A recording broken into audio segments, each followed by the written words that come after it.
जीवन में सब कुछ तब कमजोर हो जाता है जब आप उसे पोषण देना बंद कर देते हैं। क्या आपने कभी ध्यान दिया है कि आपके कई समस्याएं बाहरी कारणों से नहीं आती, बल्कि आपके मन के भीतर सक्रिय रखी चीजों से उत्पन्न होती हैं? चिंता, अपराध बोध और तुलना केवल इसलिए बढ़ती है क्योंकि आप उन्हें लगातार ध्यान देते हैं। यही है छोड़ने की कला। उन चीजों को पोषण देना बंद करना जो आपकी शांति को चुरा रही हैं। हमारा मन एक आवर्धक कांच की तरह काम करता है। यह उस पर केंद्रित हर चीज को बड़ा कर देता है। एक साधारण विचार या भावना बार बार देखने पर विशाल हो सकती है। शायद किसी ने आपसे कोई अप्रिय टिप्पणी की, वह कुछ सेकंडों की थी, लेकिन अगर आप उसे मानसिक रूप से बार बार दोहराते हैं, उसे व्याख्या और कहानियों से सजाते हैं, तो वह छोटा क्षण एक बोझ बन जाता है जो कई दिनों तक आपके साथ रहता है। भावनाओं के साथ भी यही होता है। हल्की उदासी लगातार याद करने पर गहरी मेलनकोली में बदल सकती है। छोटा सा डर, यदि आप उसे अनुमान और कल्पनाओं से पोषण दें, तो चिंता में बदल सकता है। लेकिन खूबसूरती यह है कि आप इसके विपरीत भी कर सकते हैं। एक क्षणिक खुशी भी फैल सकती है यदि आप उसे कृतज्ञता के साथ याद करना चुनें। ध्यान अच्छा या बुरा नहीं आंकता, यह बस उस चीज को बढ़ा देता है जिसे आप देखते हैं। समस्या यह है कि हम अक्सर अनजाने में नकारात्मक पर ध्यान केंद्रित करते हैं, जैसे हमारा मन दर्द या कमी की ओर आकर्षित हो। इस तरह हम अपना समय उन विचारों को मजबूत करने में बिता देते हैं जो हमें थकाते हैं, और उन पर ध्यान देना भूल जाते हैं जो हमें शांति और सुख देते हैं। कल्पना करें कि आपका मन एक बगीचे की तरह है। हर विचार और भावना एक बीज है। ध्यान वह पानी और रोशनी है जो उन्हें पोषण देती है। अगर आप डर, गुस्सा या अपराध बोध को पानी देंगे, तो वे पौधे पूरे क्षेत्र पर हावी हो जाएंगे। अगर आप आभार, विश्वास और करुणा को पोषण दें, तो आप एक आंतरिक शांति से भरा परिदृश्य बनाएंगे। आप सब कुछ नहीं पानी दे सकते। आपका ध्यान सीमित है, और जो आप पोषण देंगे वही आपकी मानसिक वास्तविकता बन जाएगा। कुंजी यह समझना है कि आपको अपने मन में उठने वाली हर चीज पर ध्यान देने की जरूरत नहीं है। एक विचार आ सकता है और आप उसे जाने दे सकते हैं।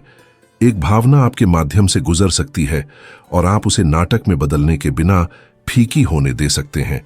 इस चयन की स्वतंत्रता ही आंतरिक असंगति की असली शुरुआत है। बहुत लोग कहते हैं, मैं चिंता करना बंद नहीं कर सकता, या मैं उस पर सोचना बंद नहीं कर पाता। यह सच है, हम यह नियंत्रित नहीं कर सकते कि क्या उत्पन्न होता है, लेकिन हम इसे कितना पोषण देते हैं, इसे नियंत्रित कर सकते हैं। वह अंतर जो एक चिंगारी को अपने आप बुझने देती है और एक आग को सब कुछ नष्ट करने देती है, वह आग में नहीं बल्कि ईंधन की मात्रा में है जिसे हम देते हैं। मन के साथ भी यही होता है। अगर आप उस चीज को ऊर्जा नहीं देंगे जो आपको चोट पहुंचाती है, तो वह खुद ब खुद बुझ जाएगी। जब आप समझ जाते हैं कि आपका ध्यान एक सीमित और शक्तिशाली संसाधन है, तो आप इस बात का ध्यान रखने लगते हैं कि आप क्या ग्रहण कर रहे हैं, कौन सी बातचीत कर रहे हैं और किन विचारों पर ध्यान दे रहे हैं। यह एक स्पष्ट, स्वतंत्र और शांत जीवन की ओर पहला कदम है। ध्यान, पूर्णतावाद और चिंता। जब आप अपने ध्यान को निर्देशित करना सीखते हैं, तो आप पाते हैं कि आपको हर विचार से लड़ने की जरूरत नहीं है। बस यह तय करना है कि कौन सा विचार आपकी नजर का हकदार है और कौन सा छोड़ देना चाहिए।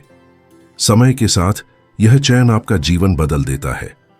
आप अधिक स्पष्टता, ऊर्जा और आंतरिक हल्कापन महसूस करने लगते हैं, जो इस बात पर निर्भर नहीं करता कि समस्याएं गायब हो जाएं, बल्कि इस पर कि आप उन्हें अपने ध्यान से बढ़ाना बंद कर दें। उस मुक्त स्थान में एक अमूल्य चीज उभरती है, शांति। यह जानकर कि आप तय करते हैं कि कौन से विचार फलें और कौन से बिना पोषण के रह जाए। पूर्णतावाद का जाल। आत्म आवश्यकता को पोषण देना बंद कैसे करें? पहली नजर में पूर्णतावाद एक गुण प्रतीत होता है। कई लोग इसे गर्व से कहते हैं, जैसे यह प्रयास या उत्कृष्टता का पर्याय हो। लेकिन इस शब्द के पीछे अक्सर एक अदृश्य बोझ छिपा होता है, एक आंतरिक आवाज जो कभी शांत नहीं होती, जो बार बार कहती है, यह पर्याप्त नहीं है, आप बेहतर कर सकते थे। अगर आप असफल हुए तो आप उतने मूल्यवान नहीं हैं। जितना अधिक आप इसे सुनते हैं, उतना अधिक शक्ति आप इसे देते हैं। जब तक कि यह अंततः आपको नियंत्रित न कर ले। सच्ची समस्या सुधारने की इच्छा नहीं है, बल्कि यह है कि आप खुद को इंसान बनने की अनुमति नहीं देते। हमेशा कुछ कमी महसूस करना कि जो किया वह कभी पर्याप्त नहीं, हर उपलब्धि को क्षणिक राहत और हर गलती को सजा में बदल देता है। इस तरह पूर्णतावाद आपको सबसे कीमती चीज से वंचित कर देता है, वर्तमान का आनंद लेने की क्षमता। यह आपको आपकी उपलब्धियों का जश्न मनाने या जो सही है उसका आभार व्यक्त करने नहीं देता, क्योंकि आपकी नजर हमेशा कमी पर होती है और कमी हमेशा अनंत होती है। यह लगातार मांग डर से पोषण लेती है, असफल होने का डर, न्याय किए जाने का डर, पर्याप्त न होने का डर। और जब तक आप इसे ध्यान देते रहेंगे यह बढ़ती रहेगी। लेकिन एक और तरीका है, इसका मतलब इस आवाज से लड़ना नहीं है, बल्कि इसे पोषण देना बंद करना है। जब विचार उठे यह पर्याप्त नहीं है, तो इसे सच मानने की बजाय केवल देखें। याद रखें कि यह केवल एक मानसिक आदत है, वास्तविकता नहीं। इसे कृपा के साथ जवाब दें, मैंने अपनी पूरी कोशिश की, मैं सीख रहा हूं, जो मैं हूं और जो मैं कर रहा हूं वह मान्य है। यह सरल बदलाव आत्म आवश्यकता की आग के लिए ईंधन कम कर देता है। आभार का अभ्यास भी मदद करता है। जो पहले से काम कर रहा है, जो आपने हासिल किया है, जो मौजूद है, उसके लिए धन्यवाद।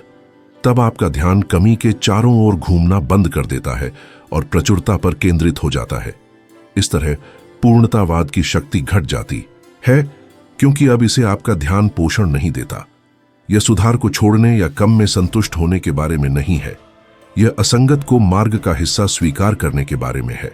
जीवन कोई परीक्षा नहीं है जिसे आपको पूर्णांक के साथ पास करना है, बल्कि यह सीखने की यात्रा है, जहां सबसे महत्वपूर्ण चीज पूर्णता नहीं बल्कि प्रामाणिकता और आंतरिक शांति है। जब आप अपने आप से इतना अधिक नहीं मांगते तो आप कुछ मुक्तिदायक अनुभव करते हैं।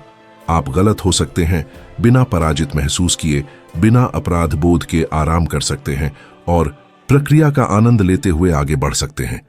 विरोधाभासी रूप से तब आप सबसे अधिक बढ़ते हैं, क्योंकि आपकी ऊर्जा अब असफल होने के डर से बंधी नहीं है, बल्कि सृजन, सीखने और हल्के जीवन जीने के लिए उपलब्ध है। पूर्वानुमानात्मक चिंता, भविष्य के डर को पोषण न देने का तरीका। पूर्वानुमानात्मक चिंता वह बेचैन करने वाली भावना है जो किसी घटना के होने से पहले उभरती है। कुछ भी अभी नहीं हुआ होता, लेकिन आपका मन पहले से ही सबसे बुरा सोचने लगता है। अगले सप्ताह का परीक्षा, लंबित बातचीत, महत्वपूर्ण साक्षात्कार या बिना किसी वास्तविक कारण के कुछ गलत होने की संभावना। ऐसा लगता है जैसे शरीर किसी अदृश्य खतरे का अनुभव कर रहा हो, जिसे केवल कल्पना ही बढ़ावा दे रही है। मन की आदत है कि वह आगे बढ़ जाए। यह उस चीज की कल्पना करता है जो अभी मौजूद नहीं है, पूरी कहानियां बनाता है और आप उन्हें वास्तविक अनुभव की तरह जीने लगते हैं। दिलचस्प बात यह है कि इन क्षणों में आप वर्तमान में नहीं बल्कि संभावित भविष्य की घटनाओं के लिए पीड़ित होते हैं। आप किसी ऐसी चीज के लिए बहुत बड़ा मूल्य चुकाते हैं जो शायद कभी घटित ना हो। भविष्य का डर अत्यधिक शक्ति रखता है, यह वर्तमान को चुरा लेता है। आप अपने दोस्तों से घिरे हो सकते हैं, परिवार के साथ समय बिता रहे हो सकते हैं या बस एक शांत पल का आनंद ले रहे हो सकते हैं, लेकिन आपका मन अनुपस्थित है। यह वर्तमान में नहीं बल्कि नकारात्मक परिणामों की कल्पना, बातचीत की पुनरावृत्ति या चिंताजनक परिदृश्यों के निर्माण में व्यस्त है।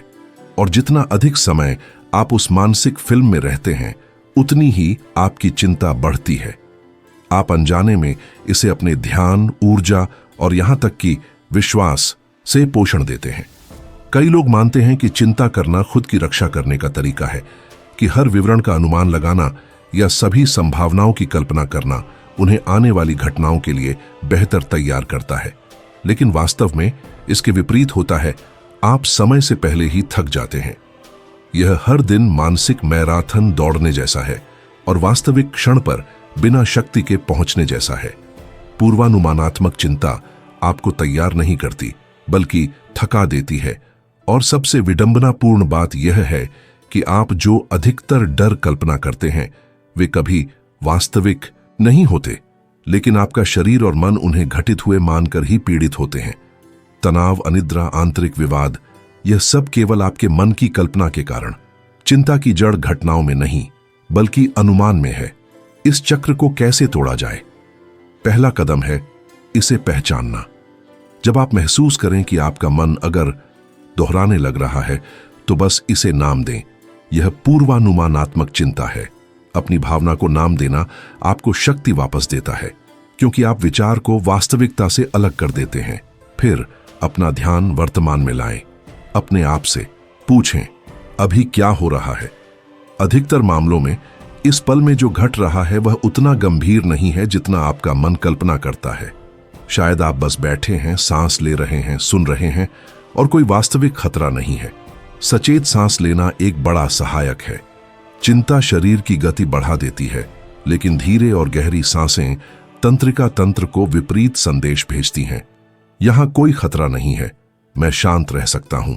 यह भविष्य को हल करने के लिए नहीं है, बल्कि अपने ध्यान से डर को पोषण देना बंद करने आता है। और आप पाते हैं कि हालांकि भविष्य हमेशा चुनौतियां लाएगा, आपको उन्हें पहले से भुगतने की आवश्यकता नहीं है। पूर्वानुमानात्मक चिंता उसी क्षण कमजोर हो जाती है जब आप इसे अपने ध्यान से पोषण देना बंद करते हैं।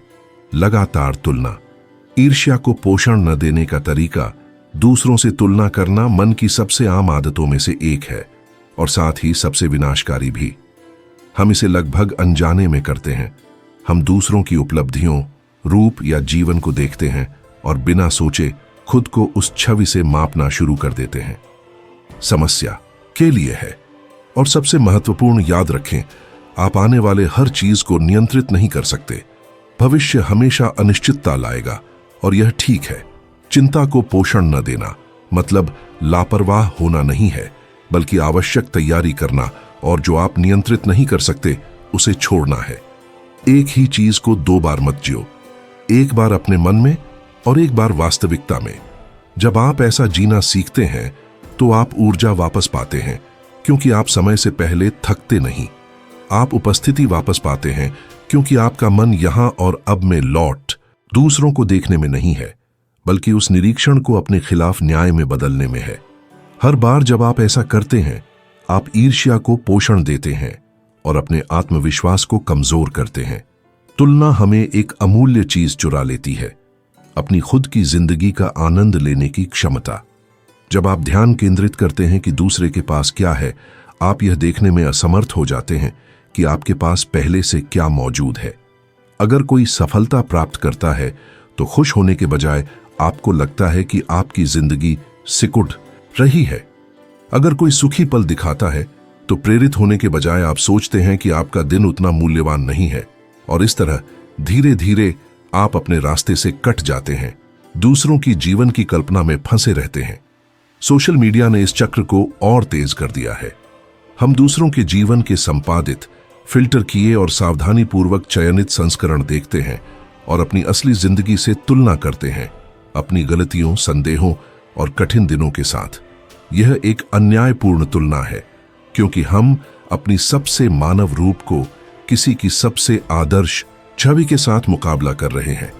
और भले ही हम जानते हों कि वह भ्रम वास्तविक नहीं है, हम फिर भी फंस जाते हैं। हर मुझे वहां होना चाहिए सोच के साथ ईर्ष्या को पोषण देते हैं। समस्या यह है कि तुलना कभी समाप्त नहीं होती। हमेशा कोई और अधिक सफल, अधिक युवा, अधिक सुंदर या अधिक संसाधन वाला होगा। अगर आप इस खेल में शामिल होते हैं तो कभी जीत नहीं पाएंगे।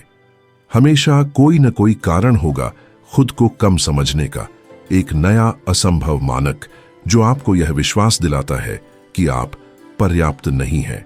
इस तरह ईर्ष्या एक गहरी खाई बन जाती है जो आपकी खुशी और ऊर्जा को निगल लेती है। लेकिन एक और विकल्प है, इस आदत को पोषण देना बंद करना और नजरिया बदलना। जब आप तुलना महसूस करें तो याद दिलाए, यह उनका रास्ता है, यह मेरा। कोई भी आपके लिए आपकी कहानी नहीं जी सकता। कोई भी आपके संघर्षों, सीखने और विकास के क्षणों को नहीं जी सकता। आपका अनुभव अद्वितीय है और दूसरों के जीवन के माध्यम से इसे मान्य करने की जरूरत नहीं है। ईर्ष्या की बजाय आप प्रशंसा की खेती कर सकते हैं। अगर कोई आपकी चाही चीज हासिल करता है तो खुद को दोष देने के बजाय पूछें, मैं इससे क्या सीख सकता हूं? मैं इससे कैसे प्रेरित हो सकता हूं। प्रशंसा दिल को खोलती है, ईर्ष्या इसे बंद कर देती है। दोनों में अंतर इस बात में है कि आप अपना ध्यान कहां केंद्रित करते हैं। आभार भी एक शक्तिशाली उपकरण है। जब आप यह सराहना करना शुरू करते हैं कि आपके पास क्या है, चाहे वह छोटा ही क्यों न लगे, तुलना कमजोर पड़ जाती है। आभार आपको अपनी वास्तविकता में जकड़े रखता है। यह दिखाता है कि खुश रहने के लिए पहले से ही कारण मौजूद हैं और दूसरों की चीजें अब खतरा नहीं है। जो पहले आपको ईर्ष्या पैदा करता था, वह अब केवल परिदृश्य का हिस्सा बन जाता है, बिना आपकी शांति चुराए। खुद की तुलना बंद करना लक्ष्यों या महत्वाकांक्षाओं को छोड़ने का अर्थ नहीं। खुद की तुलना बंद करना यह नहीं है कि आप अपने लक्ष्य या महत्वाकांक्षाएं छोड़ दें। इसका मतलब है कि आपके लक्ष्य आपसे उत्पन्न होते हैं, न कि दूसरों की तुलना में उनकी गतिविधियों के दबाव से। इसका अर्थ है प्रामाणिकता से आगे बढ़ना, कमी से नहीं। क्योंकि जब आप अपने मार्ग पर चलते हैं और लगातार दूसरों के रास्ते को नहीं देखते, तो आप न केवल हल्के ढंग से आगे बढ़ते हैं, बल्कि यात्रा का आनंद भी बहुत अधिक लेते हैं। अतीत का बोझ, अपराध बोध को पोषण न देने का तरीका। हर बार जब आप किसी गलती को फिर से जीते हैं, सोचते हैं कि आपको क्या करना चाहिए था, आप अपराध बोध की आग में ईंधन जोड़ रहे हैं। दिलचस्प बात यह है कि स्थिति समाप्त हो चुकी है, लेकिन आपका मन उसे जीवित रखता है। ऐसा लगता है जैसे आप खुद को बार बार उसी चीज के लिए सजा दे रहे हैं और आगे बढ़ने की अनुमति नहीं दे रहे। यही पुनरावृत्ति अपराध बोध को शक्ति देती है, वास्तविक घटना नहीं। सबसे दुखद पहलू यह है कि कोई मानसिक सजा अतीत को बदल नहीं सकती। चाहे आप कितना भी आत्मालोचना करें, जो हुआ वह वापस नहीं हो सकता। आप केवल अपने वर्तमान को किसी स्मृति से बांधते हैं और हल्के ढंग से जीने की संभावना चुरा लेते हैं। कई लोग वर्षों तक एक पल की गलती में फंसे रहते हैं, जबकि अपराध बोध पूरी जिंदगी बन जाता है। लेकिन अपराध बोध का एक उपयोगी पहलू भी है। यह एक शिक्षक हो सकता है। समस्या यह महसूस करना नहीं है, बल्कि उसमें फंस जाना है। यदि आप इसे ईमानदारी से देखें, तो यह आपको उन मूल्यों, पाठों या सीमाओं को दिखा सकता है जिन्हें आपने नजरअंदाज किया था। इस तरह आप इसे विकास में बदल सकते हैं। इसका अर्थ अपराध बोध को नकारना या उससे भागना नहीं है, बल्कि यह सुनना है कि यह आपको क्या सिखाना चाहता है और फिर इसे छोड़ देना, सीखते हुए और आगे बढ़ते हुए। इसे पोषण न देने के लिए क्षमा का अभ्यास करना आवश्यक है, खासकर स्वयं के प्रति। यह स्वीकार करना कि आपने उस समय अपनी पूरी क्षमता के अनुसार कार्य किया, अपने संसाधनों और जागरूकता के साथ। कोई भी वर्तमान में भविष्य की बुद्धिमत्ता के साथ कार्य नहीं कर सकता। यह क्षमा जो हुआ उसे मिटाता नहीं है, लेकिन उस सजा के चक्र को तोड़ता है जो आपको बंधा रखता है। अपराध बोध को परिप्रेक्ष्य में रखना भी मदद करता है। सोचें, यदि कोई और वही गलती करता, तो क्या आप उसके प्रति उतने कठोर होते जितने अपने प्रति हैं? जो करुणा हम दूसरों को देते हैं, वह हमारे लिए भी है। अपने आप से उसी मानवता के साथ व्यवहार करना जो आप किसी प्रियजन को देते अपराध बोध को छोड़ने का एक शक्तिशाली तरीका है। जब आप इसे पोषण देना बंद करने का विकल्प चुनते हैं, तो आपके भीतर कुछ हल्का हो जाता है। आप अतीत को एक अनंत सजा की तरह ढोना बंद कर देते हैं और अधिक स्वतंत्रता से आगे बढ़ते हैं। स्मृति रहती है, लेकिन अब वह उसी तरह दर्द नहीं देती, क्योंकि आप इसे अपनी ऊर्जा नहीं देते। इसके बजाय एक स्वस्थ जिम्मेदारी उभरती है। गलती से सीखना, अपने कदमों का ध्यान रखना और वर्तमान में अधिक सचेत निर्णय लेना। जब आप समझते हैं कि अतीत नहीं बदला जा सकता, अपराध बोध एक जंजीर नहीं रह जाता, बल्कि आप तय कर सकते हैं कि इसे कैसे अपने साथ रखें। आप कहानी को फटकार की तरह दोहरा सकते हैं या इसे सीखने के अनुभव में बदल सकते हैं जो आपको मजबूत बनाता है। यह चयन इस बात पर निर्भर करता है कि आप अपना ध्यान कहां केंद्रित करते हैं। जब आप अपराध बोध को पोषण देना बंद करते हैं, तो इसके स्थान पर शांति बढ़ती है। यह निश्चितता कि आप आगे बढ़ रहे हैं, अधिक बुद्धिमान, हल्का और मानव बने हुए। ऊर्जा को पुनः प्राप्त करना, अपने मन को थकाने वाली चीजों को काटना सीखें। हमारी मानसिक और भावनात्मक ऊर्जा का एक बड़ा हिस्सा बिना महसूस किए खो जाता है। हम चिंताओं के साथ उठते हैं, ऐसी बातचीत को दोहराते हैं जो किसी परिणाम पर नहीं जाती, उन रिश्तों को सहते हैं जो केवल हमें कमजोर बनाते हैं। हम नकारात्मक समाचारों से भर जाते हैं और उन्हें अपने मन में घूमते रहने देते हैं, जैसे पृष्ठभूमि में लगातार शोर। अक्सर हमने थकावट, मानसिक संतृप्ति और अस्पष्टता को सामान्य मान लिया है, जैसे यह अपरिहार्य हो, लेकिन ऐसा नहीं है। इस थकान का बड़ा हिस्सा शारीरिक गतिविधियों से नहीं, बल्कि हमारे मन में पोषण देने वाली चीजों से आता है। हर दोहराया विचार, हर अनावश्यक रूप से सक्रिय रखी भावना, हर विवाद जिसे हम बार बार देखते हैं, हमारे मन के घर में खुला नल की तरह कार्य करता है। ऊर्जा अनजाने में बह जाती है और जब हमें इसकी जरूरत होती है तो कुछ नहीं बचता। इसे पुनः प्राप्त करना सीखने का मतलब है उन चीजों को काटना जो हमें थकाती हैं। इसका अर्थ हर चीज से लड़ना या जिम्मेदारियों से भागना नहीं है, बल्कि यह पहचानना है कि क्या हमारी ध्यान देने योग्य है और क्या केवल हमें थकाती है। कभी कभी यह इतना सरल होता है कि किसी अंदरूनी चिंता पर ध्यान देना बंद कर दें। कभी कभी अधिक साहस की जरूरत होती है, उन लोगों की सीमाएं तय करना जो हमेशा नकारात्मकता फैलाते हैं, या ऐसे चक्र को बंद करना जो अब कुछ नहीं देते। इसका अर्थ स्क्रीन बंद करना, नोटिफिकेशन साइलेंट करना या अतीत की कहानियों को दोहराना भी हो सकता है। पहला कदम है अवलोकन करना। मानसिक सूची बनाएं। आपके दिन का सबसे बड़ा हिस्सा कौन से विचार ले रहे हैं, कौन सी भावनाएं बिना कारण दोहराई जा रही हैं, कौन से रिश्ते या गतिविधियां आपको पोषण देने की बजाय खाली कर रही हैं। ईमानदारी से इसे देखने पर आप पैटर्न पहचानते हैं और सवाल उठता है, क्या मैं इसे पोषण देना जारी रखना चाहता हूं? दूसरा कदम है काटना। काटने का मतलब नफरत, अस्वीकार या भागने से नहीं है। इसका अर्थ है अपनी ऊर्जा कहां केंद्रित करनी है, इसका सचेत विकल्प चुनना।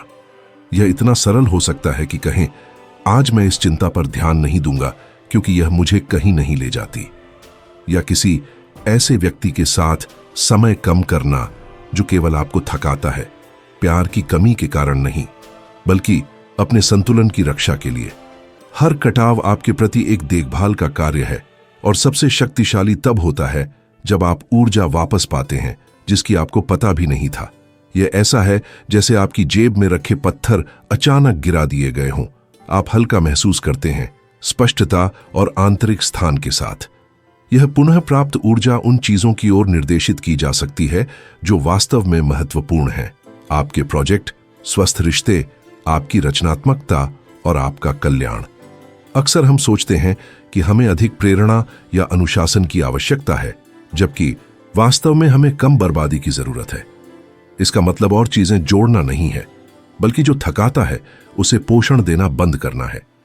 अपनी ऊर्जा को पुनः प्राप्त करना स्वतंत्रता का कार्य है। इसका मतलब है कि आपका मन और दिल चिंताओं, आलोचनाओं और अनंत विवादों का डंप नहीं होंगे। इसका अर्थ है कि आप बेतुकी चीजों को बंद करने और वास्तव में आपके विकास में मदद करने वाली चीजों के लिए जगह खोलने की अनुमति देते हैं।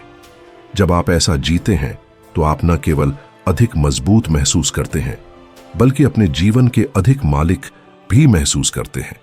हल्के जीना। असली स्वतंत्रता कल्पना करें कि आप एक बैग के साथ चल रहे हैं। शुरू में यह हल्का है, आप इसके वजन को मुश्किल से महसूस करते हैं, लेकिन धीरे धीरे आप इसे भरने लगते हैं।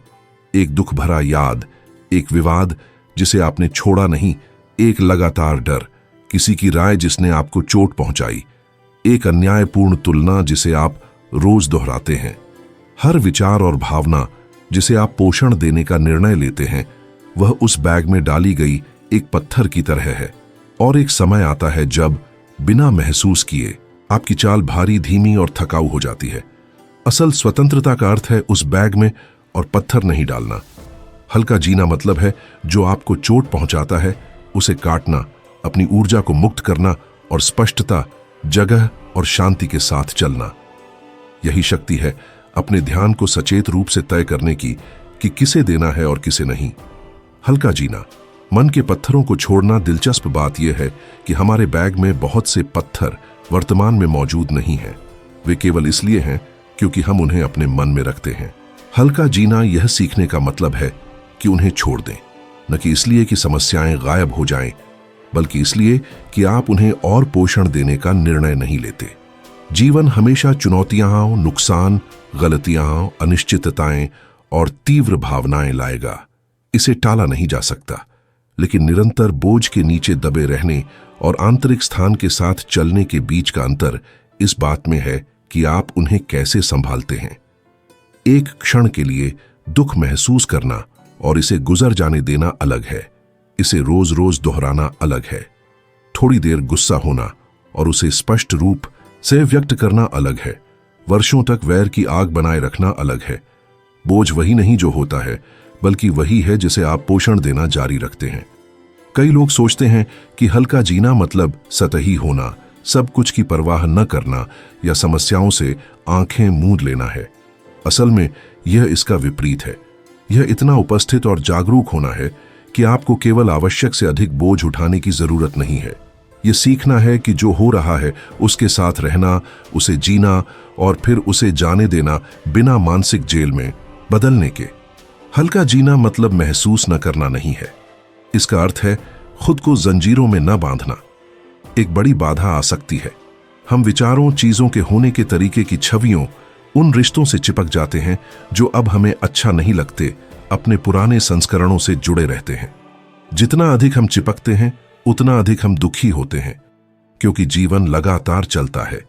छोड़ना हारना नहीं है। छोड़ना अस्तित्व के प्राकृतिक प्रवाह को स्वीकार करना है। जब तक हम पिछले अध्याय को बार बार पढ़ते रहते हैं, नया अध्याय शुरू नहीं हो सकता। एक और बाधा डर है। छोड़ने का डर, क्योंकि हम मानते हैं कि बिना इस बोझ के हम अपनी पहचान या सुरक्षा खो देंगे। कभी कभी दुख, गुस्सा और अपराध बोध हमारे हिस्से बन जाते हैं और छोड़ना लगभग धोखा जैसा लगता है। लेकिन जब आप अपने आप को अनुमति देते हैं कि आप जो चोट पहुंचाता है उसे और पोषण न दें, तो आप पाते हैं कि असली सुरक्षा पुराने को थामे रखने में नहीं है, बल्कि भरोसा करने में है कि आप हल्के, स्वतंत्र और जीवित रहकर आगे बढ़ सकते हैं। व्यवहार में हल्का कैसे जिया जाए, छोटे कदमों से शुरू करें। मानसिक रूप से किसी विवाद को दोहराने से बचें। यह तय करें कि गलतियों को बार बार न देखें। दूसरों के काम पर लगातार नजर डालना बंद करें और अपने रास्ते पर ध्यान दें। इसका अर्थ स्पष्ट सीमाएं तय करना भी है। वे बातचीत जो हमेशा शिकायत में खत्म होती हैं, ऐसी खबरें जो केवल डर बढ़ाती हैं, रिश्ते जो बढ़ने की अनुमति नहीं देते, और इसके साथ ही विपरीत चीजों को विकसित करना, कृतज्ञता, शांति, करुणा और जीवित रहने की साधारण खुशी। समय के साथ ये छोटे कदम गहरी ट्रांसफॉर्मेशन लाते हैं। आप सुबह उठते हैं बिना यह महसूस किए कि आप पहले ही थक चुके हैं। आप पाते हैं कि आपको सब कुछ और सभी का बोझ उठाने की जरूरत नहीं है। हल्के जीने से आप कुछ आवश्यक चीजों को वापस पाते हैं। सरल चीजों का आनंद लेने की क्षमता, एक सैर, एक ईमानदार बातचीत, एक क्षण की मौनता। अब ये चिंताओं की परतों से ढके नहीं हैं। आप उन्हें सच में जीते हैं, पूर्ण रूप से। असल स्वतंत्रता यह नहीं है कि आप हमेशा वही करें जो चाहते हैं, बल्कि यह है कि आप जो चोट पहुंचाता है उसका गुलाम न बने। यह अपने भीतर देखने और जानने में है कि आपने क्या छोड़ा है जो बेकार है। आप अपनी ऊर्जा उन चीजों को नहीं देते जो आपको जकड़ते हैं। आप नए, प्रामाणिक और विकास करने वाले चीजों के लिए जगह रखते हैं। हल्का जीना कोई गंतव्य नहीं है, यह एक दैनिक अभ्यास है। लगातार याद दिलाना, क्या मैं इस बोझ को पोषण देना जारी रखना चाहता हूं या इसे जाने दे सकता हूं।